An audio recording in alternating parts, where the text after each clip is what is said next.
A empezar la clase. Tenemos hoy día el tema de gota y pseudogota.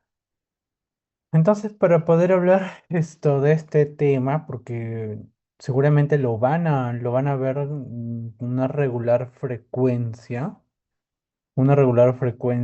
díganme, ¿alguien sabe qué es la gota? ¿Alguien tiene idea de lo que es la gota?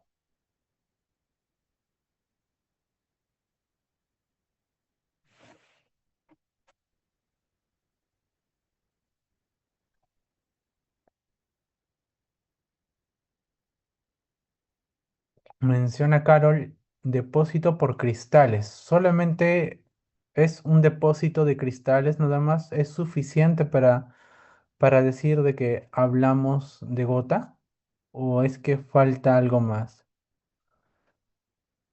Ya, la causa sí lo da la acumulación de ácido úrico, pero la acumulación sola de ácido úrico no es suficiente para definir la gota,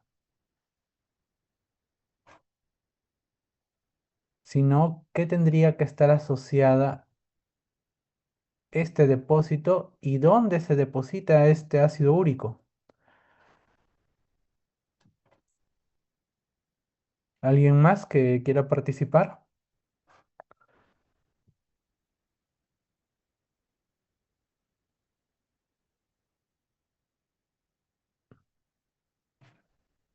Muy bien.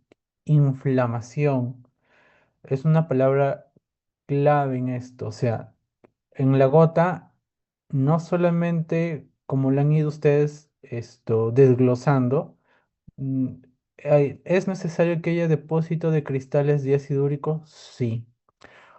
Esa deposición de cristales de ácido úrico definen la gota, no, no es suficiente. ¿Qué tiene que haber asociado a este depósito de cristales? Inflamación. O sea, en otras palabras, es una enfermedad inflamatoria, o mejor dicho, una artropatía inflamatoria causada por la deposición de cristales de ácido úrico. Entonces, así lo podemos definir el tema de la gota, ¿no? Y es lo que les comentaba. Básicamente viene a ser una artritis inflamatoria o una artropatía inflamatoria causada por la deposición de cristales de ácido, de cristales.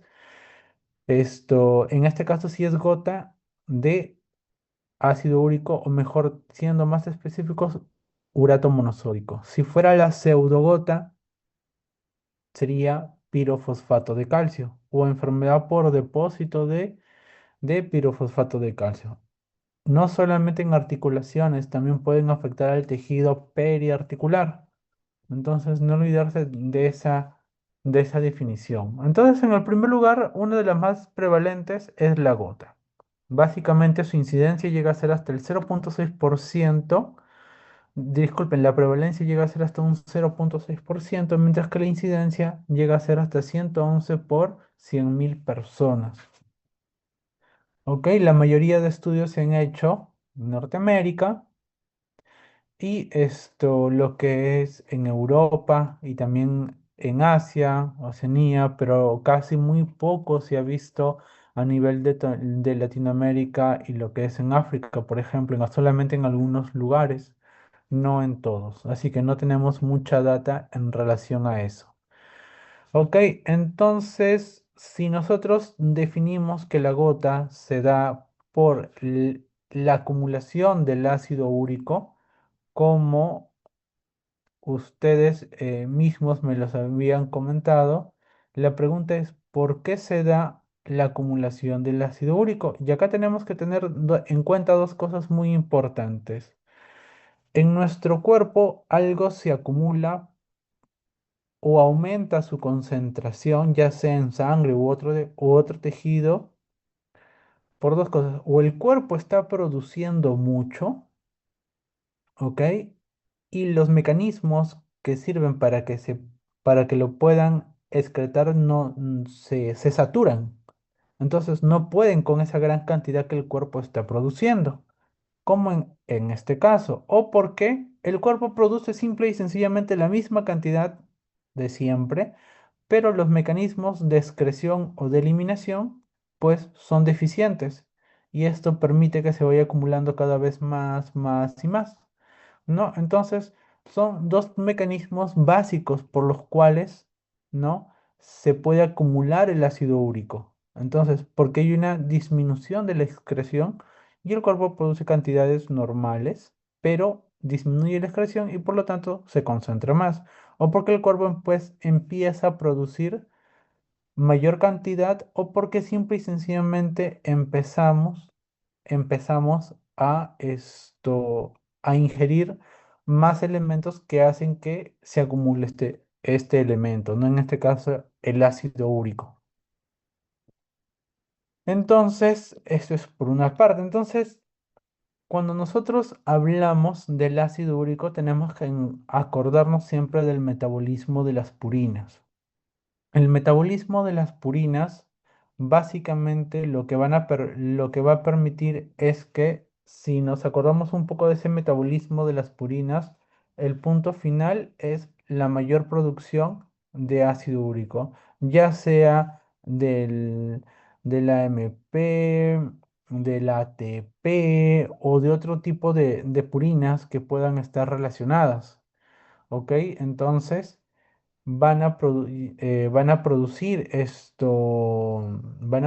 mayor concentración del ácido úrico dentro del metabolismo de estas. Entonces, ¿qué están relacionadas con el aumento de la producción o porque aumentó por una mayor ingesta? Por ejemplo, lo que se ha relacionado con el tema del ácido úrico, que es las carnes rojas. Básicamente, 100 gramos de carnes rojas aportan casi 100 miligramos de purinas, pero con mayor frecuencia lo hace el corazón, el hígado y con mayor concentración el corazón, el hígado y el riñón.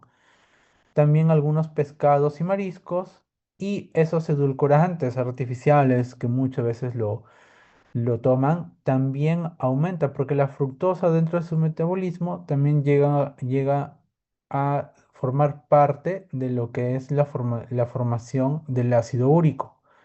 Ok, entonces los edulcorantes artificiales y dentro del alcohol la cerveza principalmente llega hasta 1000 microgramos por litro en este caso, de purinas.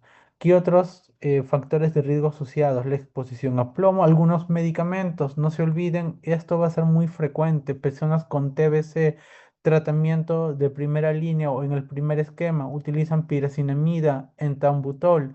Estos dos medicamentos pueden aumentar el ácido úrico y muchas veces son a raíz de eso, inclusive tienen que hacer modificaciones de la dosis o identificar cuál de los dos medicamentos son los que está causando el aumento del ácido úrico en sangre. Los diuréticos de asa, los tiacídicos pueden llegar a aumentar en un OR de 2,3 a 1,4 el ácido úrico. Las dosis bajas de aspirina también, el metoprolol y algunos otros medicamentos como la ciclosporina y el ácido nicotínico también pueden aumentar la producción de ácido úrico. En el caso de algunos medicamentos como diuréticos de asa, específicamente ven alterados el proceso de eliminación. ¿Ok?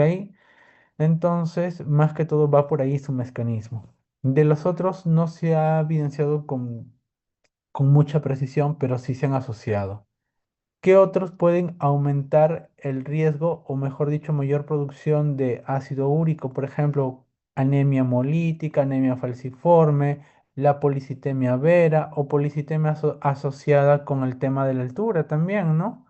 Anemia megaloblástica, síndromes mielodisplásicos, eh, enfermedad de lisis o síndromes de lisis tumoral, por ejemplo, también la psoriasis, la sarcoidosis, miopatías mitocondriales, metabólicas, también se han asociado a lo que es elevación del ácido úrico.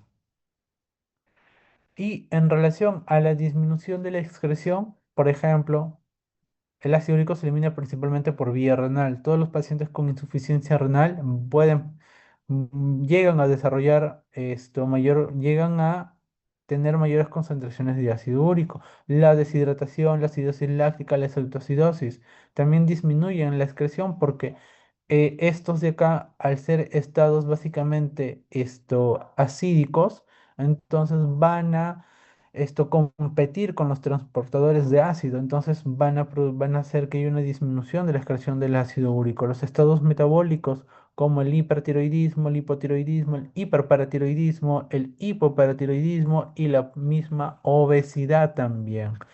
¿Y cómo es que se produce un estado de elevación de ácido úrico? Como se les había dicho, una sobreproducción o una subexcreción del ácido úrico, ya sea a nivel renal o a nivel gastrointestinal, o estados metabólicos, como antes les he mencionado, van a hacer que haya una mayor concentración de ácido úrico en la sangre. Se habla de hiperuricemia en relación a los hombres cuando es mayor de 6,8. En relación a las mujeres, este valor suele ser menor, alrededor de 5,8, 5,7. Pero ¿por qué decimos que el valor normal tiene que ser menos de esto? Porque se ha visto en distintos estudios que el ácido úrico a pH fisiológico, el 98% del ácido úrico es soluble.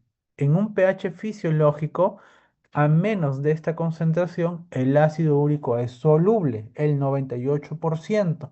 Por eso lo pongo acá con este cuadrito que está básicamente resaltando. ¿Ok? Que está resaltando lo que les estoy comentando. Pero cuando sobrepasa este 6,8 y en el caso de las mujeres que será menor, supera su límite de solubilidad. Entonces, como supera el límite de solubilidad, empieza a nuclearse o sobreagregarse entre estas propias moléculas y empiezan a formar los cristales. Pero una característica muy importante es que no solamente es a un pH fisiológico, sino también a una temperatura a una temperatura adecuada, entre 37 hasta 37,5 grados centígrados. Pero, ¿qué sucede? En áreas acrales, como por ejemplo los dedos, ya sea de las manos, del pie, las rodillas, las articulaciones, suelen estar a una menor temperatura que la corporal normalmente. Entonces, como tienen una menor temperatura, pueden saturarse, pueden formar cristales más fácilmente que en otras partes del cuerpo. Por eso es que estas estructuras suelen ser las más afectadas, ¿no? Y forman pues los famosos cristales de urato monosódico. Una vez que se ha formado, o sea, se ha sobrepasado este punto, ¿no? De solubilidad y se forman estos cristales de urato monosódico, van a actuar como patrones moleculares, como patrones moleculares, esto, y van a ser reconocidos por los receptores de estos patrones moleculares. Entonces, ¿quiénes van a actuar acá? Los famosos Toll-like receptor, el 2 y el 4, ¿no? Que pertenecen a la inmunidad innata, ¿no? Los cuales van a permitir, ¿no? Activar una cascada de inflamación. Ojo, pero el urato monosódico también puede ingresar directamente a la célula o puede activar vías de oxidación, los cuales van a aumentar las especies reactivas de oxígeno. Cualquiera que sea la vía, el punto final, ¿cuál es? O el objetivo final, ¿cuál va a ser? Activación del inflamosoma. Y el inflamosoma no viene a ser más que una maquinaria proteica con función enzimática, ¿ok? Entonces, esta inflamosoma, que es una maquinaria básicamente proteica, ¿ok? Va a permitir que la procaspasa 1 se convierta en caspasa 1 y esta a su vez va a hacer que la interleucina beta como produzca la formación de la interleucina 1 beta. Entonces la prointerleucina 1 se convierte en interleucina 1, ¿no? Y lo cual va a salir de la célula, ¿no? Y va a causar un proceso inflamatorio. ¿Qué otros factores también se pueden activar a través de esto, ¿no? Factor de necrosis tumoral, interleucina 6 y todo lo que es el proceso inflamatorio innato, básicamente, inmunidad innata. No estoy hablando de inmunidad adquirida, acá es básicamente inmunidad innata. Entonces acordarse que el mecanismo, el objetivo principal es activación del inflamosoma y para aumentar la producción de citoquinas proinflamatorias, específicamente interleucina 1 beta. Entonces, una vez que ha sucedido esto, en el caso de la gota aguda, cuando se da como por ejemplo por primera vez, entonces, la interleucina 1 con otras interleucinas o interleucinas proinflamatorias puede provocar el reclutamiento de leucocitos, dentro de ellos los neutrófilos. Entonces, y producir todo este proceso inflamatorio que va a afectar a la articulación. Pero este proceso inflamatorio en una primera vez o en un cuadro agudo no es un proceso que se va a mantener de manera crónica, sino que poco a poco empiezan a haber mecanismos dentro de los cuales uno de ellos son la formación de las trampas extracelulares de neutrófilo o la famosa netosis, que va a permitir, va a formar redes mallas que van a permitir que las moléculas proinflamatorias que se están produciendo como la interleucina 1 beta no queden atrapadas y vaya poco a poco disminuyendo la inflamación en esa articulación afectada y se pueda resolver. Es por eso que algunos pacientes, cuando tienen un cuadro de crisis aguda de gota, esta se autolimita solo, pero demora para autolimitarse entre 1 hasta 2 semanas, pero se autolimita, ¿ok? Se autolimita y a veces no necesitan un tratamiento. Pero ¿qué pasa cuando se empiezan a dar procesos de inflamación? Se limita, se recupera, otra vez inflamación, se recupera, inflamación, se recupera. Poco a poco el ácido úrico se va acumulando cada vez más, entonces como es un cuerpo extraño, esos cristales de ácido úrico ya empiezan a participar otras células para poder fagocitarlas, ¿no? Y formar estructuras, ¿no? Dentro de ellas inflamatorias para contener esos cristales, que es el famoso tofu, ¿no? Que viene a ser más que una mezcla de células del sistema inmunitario, tanto innato y adaptativo, pero su principal mecanismo es a través de la inmunidad innata en el proceso pues inflamatorio agudo de afectación de la articulación.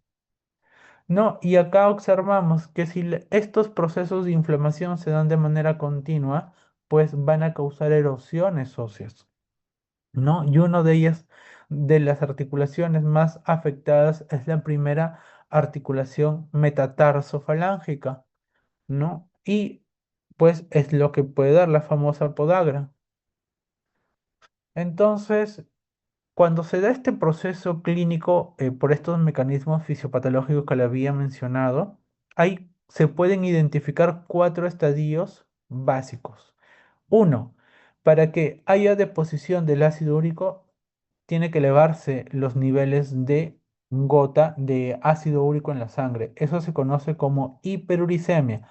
La hiperuricemia, que es la elevación del ácido úrico en sangre, por sí sola no define gota. Por favor, si ustedes alguna vez tienen pacientes y sale ácido úrico, no sé, salió en 8, elevado, pero no ha tenido en ningún momento ninguna clínica o sintomatología compatible con gota, entonces no tiene gota.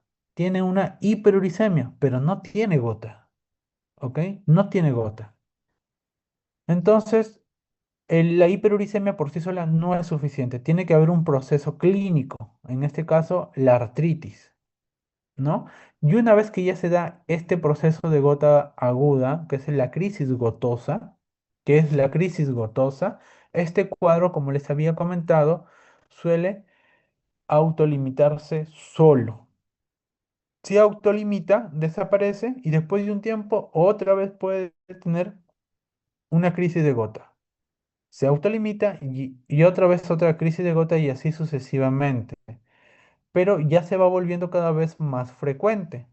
¿Cómo se llama al periodo entre crisis y crisis? Una gota intercrítica o periodo intercrítico. Es el periodo en el cual el paciente no tiene ningún tipo de sintomatología, ¿no? A eso se llama gota intercrítica.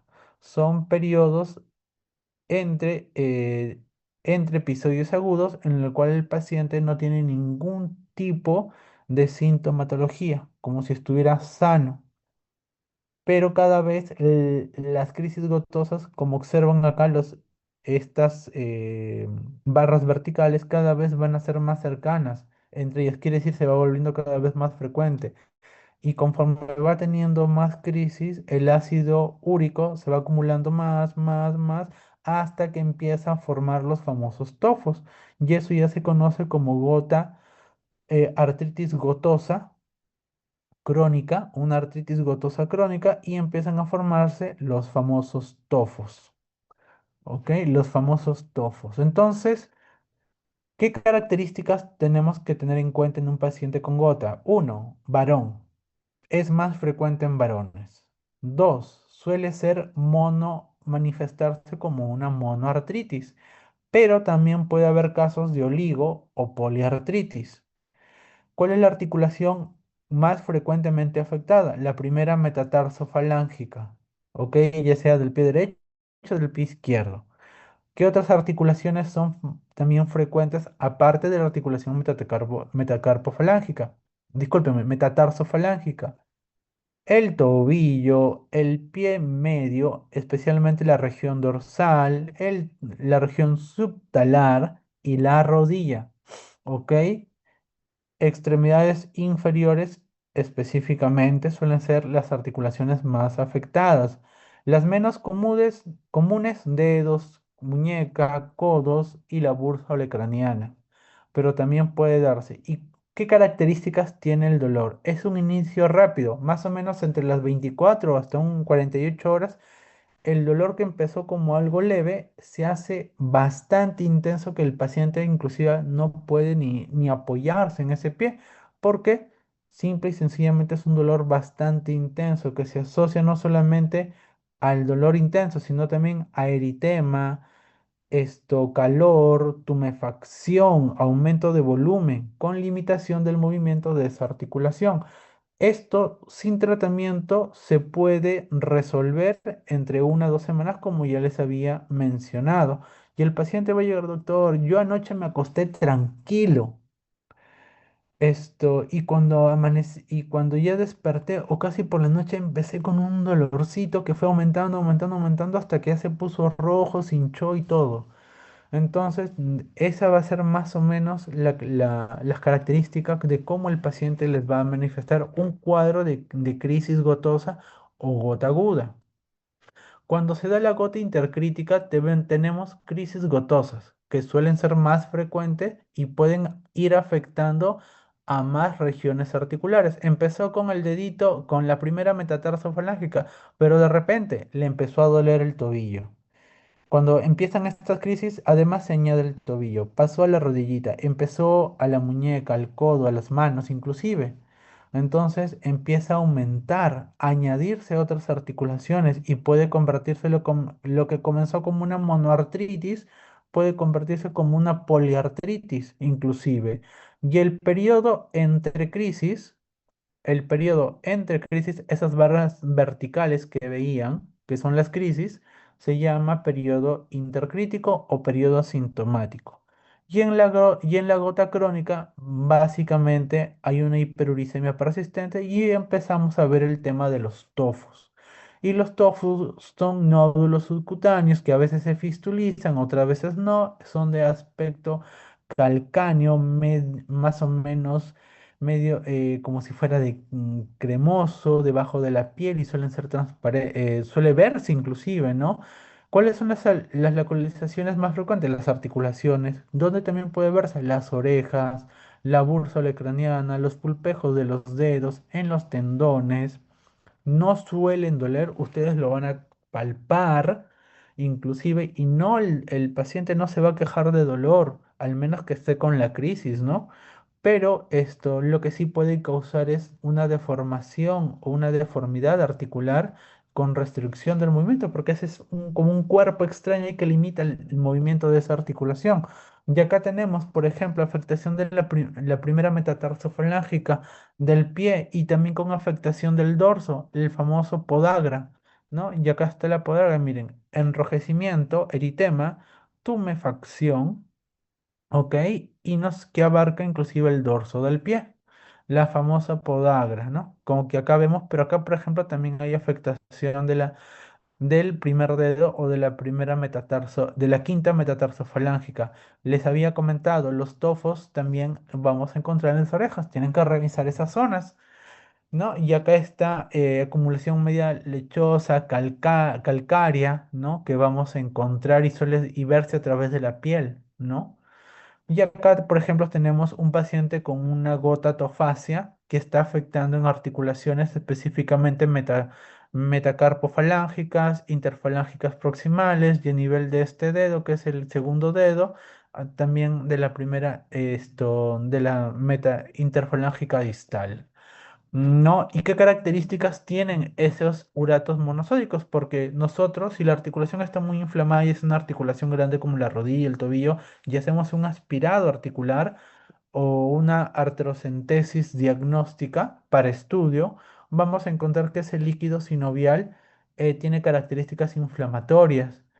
Y cuando lo llevamos ese líquido al microscopio, vamos a encontrar cristales en forma de aguja, como acá lo observamos tanto en la imagen A como en la imagen B, que suelen ser entre 1 a 20 micrómetros de longitud, pero si lo extraemos del tojo pueden llegar a ser hasta de 40 micrómetros de longitud y tienen una birrefringencia negativa. ¿Ok? ¿Qué vamos a encontrar en los exámenes de laboratorio? Uno, básico, elevación del ácido úrico, pero acá hay algo muy interesante. Cuando los pacientes están en su cuadro de crisis gotosa, o sea, en el cuadro agudo, la excreción del ácido úrico puede aumentar, haciendo que el ácido úrico en sangre disminuya hasta un 40% de lo que estaba elevado. Entonces, supongamos tenía un valor de 7,8, la mitad de 8 4, pero si sacamos el 40% tal vez aproximadamente por 6. Entonces va a estar en valores de 6. Y yo sé que son valores en varones mayor a 6,8. Entonces lo vamos a considerar normal. Decimos, no, no es gota. Cualquier otra cosa, pero no es gota. Pero acordarse, en un proceso de crisis gotosa, la concentración del ácido úrico puede disminuir un 40% porque aumenta la excreción en procesos inflamatorios. Por eso es recomendable volver a repetir el dosaje de ácido úrico de 2 a 4 semanas después de la crisis gotosa. Como es un proceso inflamatorio, el PCR puede estar elevado, ¿ok? Cuando se da principalmente en la crisis, pero si lo tomamos en el periodo intercrítico, que es el periodo sintomático, va a estar normal. Puede haber elevación de neutrófilos, plaquetas, que implica que es un grado de inflamación fuerte, no porque hay un proceso infeccioso. No toda leucocitosis implica infección. La excreción renal del ácido úrico por orina suele estar entre valores de 250 y 750. Muchas veces si hay una excreción reducida, estos valores pues pueden disminuir, ¿no? En estos pacientes. Y en enfermedades asociadas, ¿qué otras enfermedades pueden elevarse? Enfermedad renal crónica, dislipidemia y pacientes con diabetes mellitus 2. ¿De dónde nos vamos a apoyar aparte de los exámenes de sangre? Las radiografías. Por ejemplo, en esta primera radiografía que tenemos acá, con esta flecha, es un paciente con un diagnóstico de gotatofasia en la cual observamos en comparación a los otros dedos y en la articulación interfalángica proximal un aumento de volumen de partes blandas alrededor de esta articulación interfalángica proximal, ¿no? Y acá este paciente tiene un tofo en ese dedo. En este paciente vamos a encontrar también, al ser como les había comentado, cuando se da procesos de inflamación repetida, puede provocar las famosas erosiones. Miren, y acá observamos esta erosión, ¿no? Que está a nivel del dedo y a nivel de la metatarso falángica, erosiones grandes, con aumento de volumen a nivel de partes blandas, medias difuminadas, que es presencia de tofo. Estas lesiones se llaman erosiones en sacabocado, porque son erosiones bastante bruscas, evidentes, no como en el caso de la artritis reumatoide, que las erosiones, por ejemplo, suelen ser pequeñitas y marginales. ¿No? Y acá también podemos observarlo, miren, en este paciente, erosiones en sacabocado, como si lo hubiera mordido algo allí y ha causado esas erosiones, básicamente todo destruido y acá pues el tofo, ¿no? Que le está afectando. No, la otro proceso que nos puede ayudar son la ecografía y vamos a observar el signo del doble contorno, ¿ok? Del doble contorno. En un caso de un tofo podemos hacer un agregado circunscrito heterogéneo como observamos acá, ¿no? Y el signo de la tormenta de nieve como puntitos blanquitos, ¿no? En el momento de la evaluación con la ecografía, como se observa acá. También podemos encontrar erosiones a través de la ecografía. ¿Cómo hacemos el diagnóstico? Para esto una serie de puntajes o ponderaciones según ciertas características, si es de sexo masculino, si refiere a crisis previas de artritis, si hay eritema articular, afectación de la primera articulación metatarsofalágica, la famosa podagra, si está asociado a algún otro enfermedad, ¿no? Como hipertensión o más de una enfermedad cardiovascular y si los niveles de ácido úrico son elevados. Acá toman 5,88. ¿Por qué? Porque en el caso de las mujeres, como les he dicho, el valor límite es de casi 5,8. Por eso es que acá lo toman ese valor. ¿Ok? Entonces, miren, acá el puntaje que dice puntuación mayor a 4 pero menor a 8 básicamente diagnóstico de gota indeterminado. Pero si la puntuación es más de 8 o de 8 para arriba, básicamente es diagnóstico esto de acá. ¿Ok? Entonces, acordarse de esto. No necesariamente tenemos que hacer esta sumatoria y decir ya, básicamente a veces tenemos toda la clínica compatible y podemos hacer el diagnóstico, pero esto es algo que nos ayuda, ¿no? A agilizar un poco más el proceso, pero siempre ustedes son los que van a determinar y van a tener la sospecha para poder aplicar esto. Entonces, ¿cuál es el tratamiento? Básicamente, en los cuadros agudos utilizamos la colchicina. Yo les voy a dejar para que lean el mecanismo. Lo que quiero que se lleven de esto es que la colchicina puede tener efectos adversos gastrointestinales. Diarrea, mielosupresión, va a causar leucopenia, anemia, plaquetopenia, puede causar neuromiotoxicidad y también hay que tener cuidado en personas con hepatopatías y nefropatías porque esto se elimina, tiene una eliminación tanto hepática como renal, principalmente enterohepática, ¿ok? Enterohepática. ¿Y cómo lo vamos a administrar? Tenemos un paciente que tiene un cuadro de crisis gotosa. Ya está definido. ¿Cómo le damos? Nosotros vamos a darle una dosis de 1,2 miligramos de colchicina. Acá van a encontrar generalmente dos tabletas de 0,5 miligramos. Así que le pueden dar 1 miligramo. Va a depender de la presentación como venga. Le pueden dar 1,2 o 1 miligramo que acá vienen de 0,5, ¿no? Le dan como dosis de carga 2 tabletas de colchicina y luego de 1 hora le dan una dosis, una sola tableta adicional. Y luego de eso le pueden dar cada 12 horas o cada 24 horas. ¿Ok? Y eso lo puede mantener por bastante tiempo. Ahora, ese es en el cuadro, ese es en relación al cuadro de la crisis gotosa. Y ahora, si tienen en la crisis gotosa y no pueden darle colchicina, le pueden dar, por ejemplo, corticoides, prednisona, también le pueden dar. Le dan un curso corto, por ejemplo, 20 miligramos por unos 3 5 días nada más, y luego lo suspenden y comienzan a darle luego de eso para bajar todo el proceso inflamatorio y continúan con los medicamentos úricos, ¿no? O hipuricemiantes.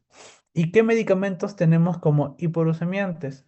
Tenemos el Probenecid.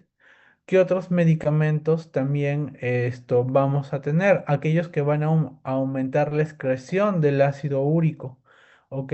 Conocidos como hiporuricemiantes.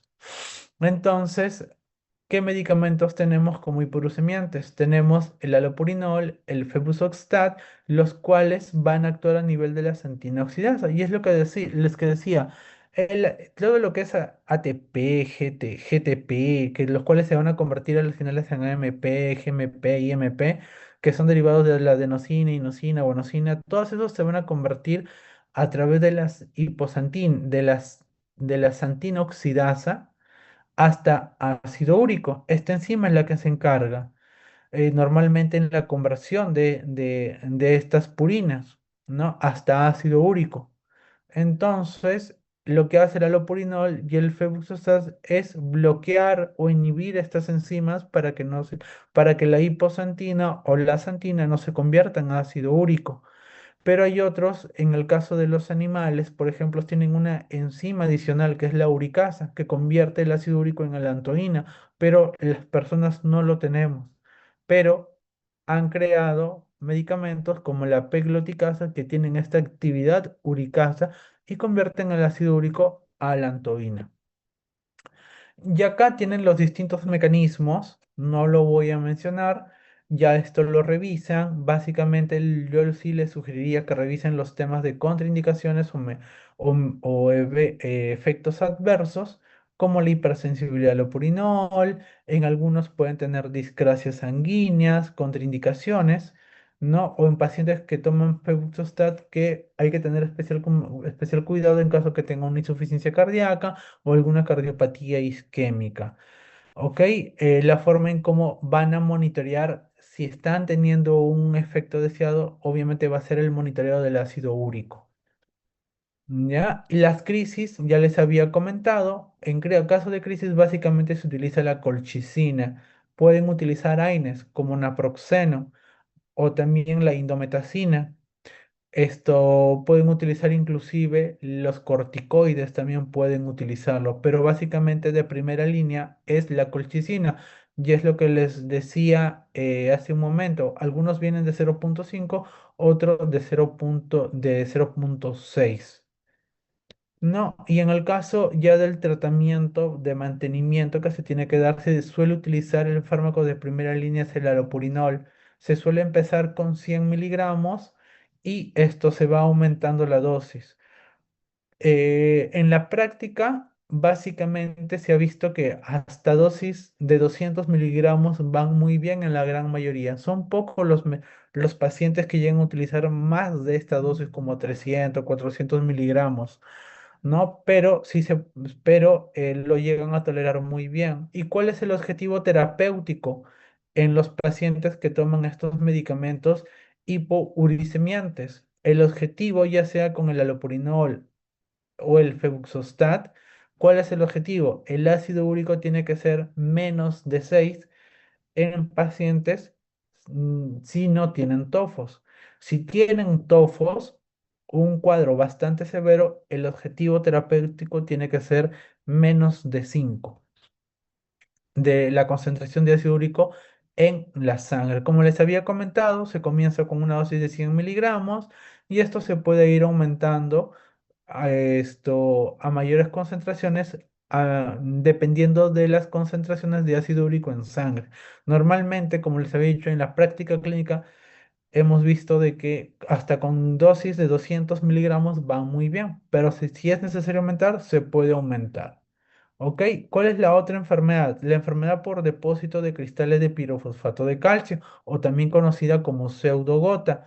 Básicamente la epidemiología no ha sido tan estudiada como en el caso de la gosta, pero se ha visto radiográficamente que se encuentra entre el 7 al 13% en pacientes de 60 años para arriba, en 50% de los pacientes en mayores de 80 años. Si se utiliza la ecografía como método diagnóstico, se ha visto en un 9,8, ok, que afecta al cartílago hialino y hasta un 22,4 en el fibrocartílago. Y la incidencia suele ser de 11,4 por 100 personas años, que básicamente se han hecho estos estudios en Estados Unidos. ¿Qué factores de riesgo? Esta es muy diferente a lo que es la gota. El principal factor de riesgo es la edad.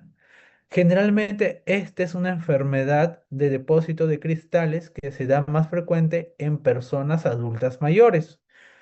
No es exclusiva, pero se da con mayor frecuencia en estas. Algo muy parecido como en el caso de la osteoartritis. Y es por eso que muchas veces esta enfermedad se asocia a cuadros de tener esta enfermedad por depósitos de cristales. ¿Qué otros factores de riesgo? Lesiones articulares, el sexo y el IMC no están asociados. Los medicamentos es muy controversial, ¿ok? Hay algunos que dicen que sí, otros dicen que no, pero es muy controversial. Por eso lo he dejado como un signo de interrogación. En personas que sospechen o que tengan un diagnóstico de una enfermedad de pseudogota o por depósito de cristales de pirofosfato de calcio, siempre tienen que buscar, tal vez hay un cuadro de hiperparatiroidismo, hemocromatosis, hipomagnesemia, hipofosfatasia, hipocalcemia, ¿ok? Las famosas 5H. ¿Ok? Hiperparatiroidismo, hemocromatosis, hipofosfatasia, hipocalcemia y también en algunos pueden tener mutaciones de un gen que se llama el regulador del transporte de pirofosfato inorgánico, ANKH. Otras comorbilidades, osteoporosis, calcificación de partes blandas y vasculares, enfermedad renal crónica y algunas enfermedades cardiovasculares como infarto agudo del miocardio, síndrome coronarios agudos o stroke o enfermedades cerebrovasculares. Entonces, algo muy parecido a lo que hemos visto en el caso de la gota, van a haber factores de riesgo que van a hacer que este pirofosfato de calcio empiece a acumularse, haya un exceso de pirofosfato de calcio a nivel extracelular. Pueden ser distintos, pero lo más frecuente es asociados al envejecimiento, a la artrosis o a factores o algunos factores, factores de crecimiento transformante beta, como en este caso.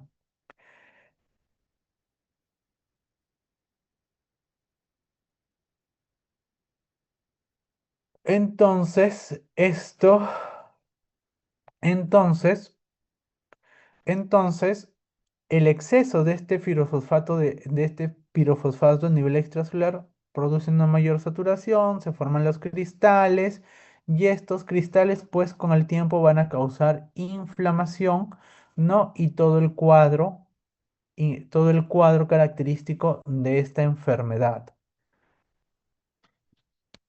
Entonces, algo muy parecido a lo que hemos visto en lo que es en lo que es en el tema de la gota, acá el objetivo, el punto final siempre va a ser el inflamosoma, ya sea por el propio ácido úrico o por los propios cristales de pirofosfato de calcio.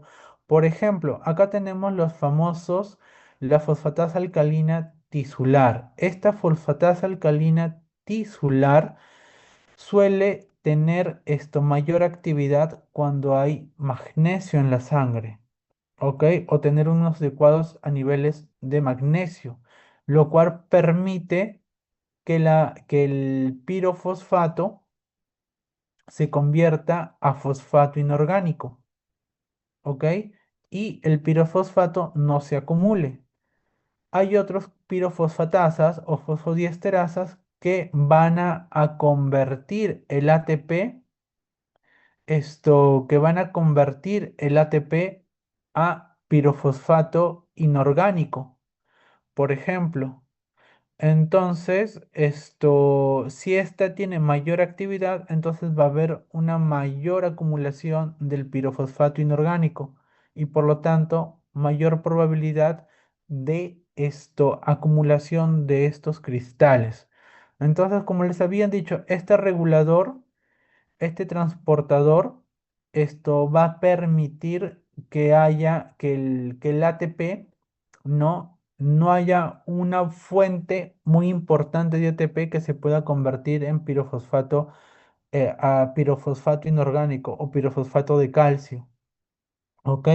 La pirofosfatasa, ectonucleótido, convierte el ATP en pirofosfato. Si este tiene mayor actividad, por lo tanto va a haber una mayor cantidad de pirofosfato de calcio. La fosfatasa alcalina permite que con niveles adecuados de magnesio, el pirofosfato inorgánico se convierte en fosfato inorgánico. Por lo tanto, disminuye las concentraciones de pirofosfato. Por lo tanto, esto es la forma como se puede acumular o se pueden formar los cristales de pirofosfato de calcio. Cuando se da esta acumulación, muy parecido como el tema de la gota, el objetivo final es la activación del inflamosoma, ¿ok? De la procaspasa convertir a caspasa una activa para que haya una mayor producción de interleucina 1 beta y dar toda esta cascada inflamatoria que ya les he venido comentando también en el caso de la gota. Entonces, acá hay tres formas de presentarse de la pseudogota. Uno como artritis aguda, la famosa pseudogota, como una artritis asociada o una enfermedad por depósito de cristales asociada a artropatías, específicamente osteoartritis o como una artritis crónica. En el caso de la pseudogota, puede ser mono oligopoliarticular. Generalmente suele ser mono. ¿Cuáles son las áreas más afectadas? A diferencia de la gota, en la gota, acuérdense, era la primera metatarsofalángica, puede afectar al dorso y el tobillo y la rodilla, pero en la pseudogota la más frecuente suele ser rodilla y muñeca. Otras áreas, tobillos, codos, hombros y metacarpofalángicas. Acá suele haber un desencadenante. Posoperatorio, infecciones, traumatismo, enfermedad renal crónica, hipofosfatemia, hipomagnesemia, algunos fármacos, como les había dicho, aunque a veces esto no está muy bien definido. ¿Ok? Y puede presentarse como el famoso síndrome de la apófisis odontoides coronaria, que lo vamos a mencionar solamente para que lo conozcan. ¿Ok? No es necesario que se lo aprendan, pero que sí lo mantengan en mente que está asociado a esto. En caso de una artritis crónica, poliartritis inflamatoria generalmente o casos de crisis aguda recurrente. Es las dos formas en que pueden presentarse como una artritis crónica. Hay que hacer un diferencial con una artritis reumatoide, una polimialgia reumática y acá las áreas ya cambian. Cuando es común en forma crónica suelen ser las metacarpofalángicas y las muñecas. Y puede ser mono u oligo, rodillas, tobillos, hombros con mayor frecuencia. Y en el caso de artropatías asociadas, generalmente se asocian a osteoartritis y suele ser crónico con un daño estructural y suelen afectarse las metacarpofalángicas, las muñecas, los tobillos, los hombros y los codos con mayor frecuencia. Y acá es lo que les mencionaba, la mayor afectación es a nivel de rodilla y muñeca. En el caso de la rodilla, vamos a observar que hay un depósito a nivel del cartílago, como que normalmente en la radiografía no suele verse el cartílago, pero vamos a ver esta vez con esta deposición que suele concentrarse en el cartílago, vamos a ver como una línea radiopaca en la articulación. Eso se llama condrocalcinosis. Y eso es básicamente diagnóstico del tema de la enfermedad por depósitos de cristales. Y acá también lo podemos observar en la tomografía, por ejemplo, ¿no? tanto en la radiografía como en la tomografía. En el caso de la muñeca, nosotros podemos observar una calcificación del cartílago triangular o del complejo fibrocartílago articular. No, que esto normalmente no debería verse, pero si lo observamos en una radiografía simple, que es el cartílago, esta deposición o calcificación del cartílago triangular, entonces también es básicamente pactognomónico de una artropatía por cristales de pirofosfato de calcio. Ok, entonces vamos a obtener esto. La apófisis, el síndrome de la apófisis odontoides, vamos a observar un depósito a nivel del ligamento transverso que le da estabilidad a la apófisis odontoides. Eso puede causar dolor, inflamación, muchas veces que no sabemos por qué tiene un cuadro de cervicalgia el paciente, que generalmente va a venir con un dolor cuando hay un tema de rotación o lateralización a nivel del cuello. Ok, ¿y cómo se caracterizan estos cristales? Suelen ser romboidales, pequeños y débilmente birrefringentes. No olvidarse de eso, por favor. Y el tratamiento, cuando tenemos el cuadro de crisis aguda, puede tratarse con colchicina, muy parecido a lo que es la gota, o pueden administrarse inyecciones intraarticulares de corticoides, se puede considerar también metrotexate si es que es un cuadro recurrente o con un proceso inflamatorio persistente. Si es un cuadro oli o poliarticular, pues se puede dar colchicina y también se puede considerar el metrotexate. Entonces, eso es básicamente el tratamiento y lo que hemos visto. Chicos, ¿tienen alguna pregunta en relación a lo que es el tema de gota y pseudogota antes de pasar al siguiente tema? Por acá mencionaron esto, hay al dar algunos alcances de los temas que desarrolló para el examen, pero quisiera saber qué dudas les ha dejado este tema antes de pasar al siguiente tema. ¿Ha quedado claro o no?